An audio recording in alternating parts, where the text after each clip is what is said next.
When it comes to storing a mountain bike, there are 5 common mistakes that a lot of people tend to make. The very first mistake actually comes from the washing process. And I'm not talking about not using the right soap. What I'm talking about is not drying the bike effectively.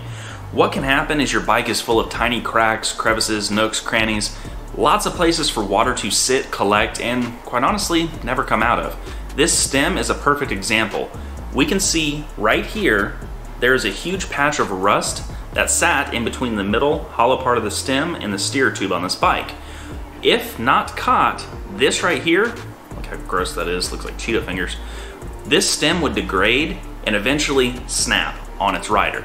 This is one of those hidden things that whenever you don't dry a bike correctly, or you just let it sit outside, or you spray it with a ton of water and let it ingress into the bike, it can cause major issues down the road. The next big one is going to be cable tension and cable stretch. The cables on your bike act just like guitar strings. If it sits for a while with a bunch of tension on it, it's going to stretch out and therefore make that cable ineffective and have to be adjusted.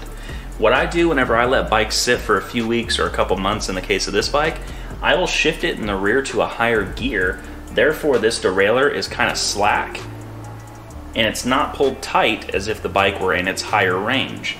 This allows me to just go back, shift gears on the bike, cable isn't being stressed out, and same thing with the barrel adjuster. Yes, it may be a little bit more difficult to dial your gears back in if you let it sit for a while, but trust me, this will save you money in the long run.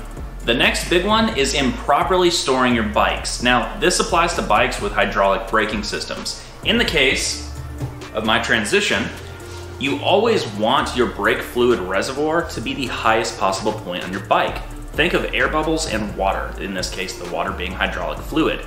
Those air bubbles are going to travel to the top, leaving fluid at the bottom. In this case, my front brake caliper, with this bike being hung, is actually sitting higher than my reservoir. Therefore, those tiny air bubbles are going to travel up, get stuck behind my brake pistons, and create all sorts of problems with brake feel, fade, and me needing to bleed them all the time. So think about how you store your bikes. I'm definitely evaluating my situation, but there are things coming up that, quite honestly, I could change it now, but it's not really worth it.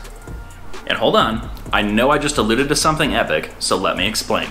I am finally going to be able to build my dream bike cave. I have wanted this for more than 15, 16 years now at this point, and it's always been a very lofty goal of mine, but since starting this channel and having all this support coming through from y'all, which means the absolute world to me, I'm finally able to move some things around and make it all happen.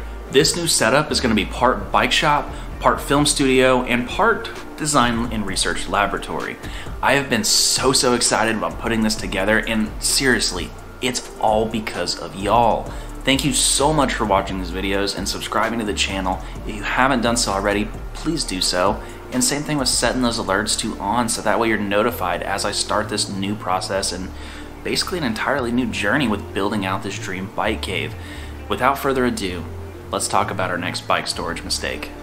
The next bike storage mistake is actually not cleaning your bike. Now, I know, clean your bike too much, you get rust.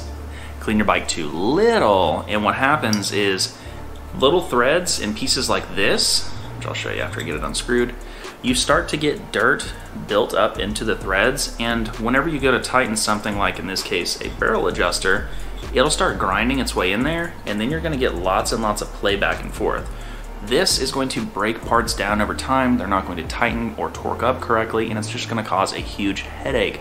So make sure you get little places that dirt and contaminants can get trapped in between nice and clean before you put your bike away. And the very last one is not effectively disinfecting your bike. Now, this might totally come off as me being a little bit of a germaphobe, which I'm honestly not, but in some respects, yes. But have you ever put your bike away? Maybe you left your bike in like the back of your car and it just kind of stinks. This is because on the surface of your grips where you sweat, or even your seat, which is much worse, if you ever get close enough and kind of sniff them, they stink. And what this can do is actually degrade it. It can cause mold, bacteria, it's gross. So I like to take like a multi-purpose disinfectant, something like that, and actually just kind of wipe and spray my grips off, my seat off, any of my touch points, sometimes even my top tube, because I'll run like my sweaty calves over it and gross. Anyways, Just clean that stuff off and you're gonna keep your bike running and smelling a lot better. And with that, I hope that these tips will help you store your bike properly and not regret it next time you go take that thing out for a ride. As always, I appreciate your time greatly. I can't wait to see you on the next video, and I'll see you out on the trail.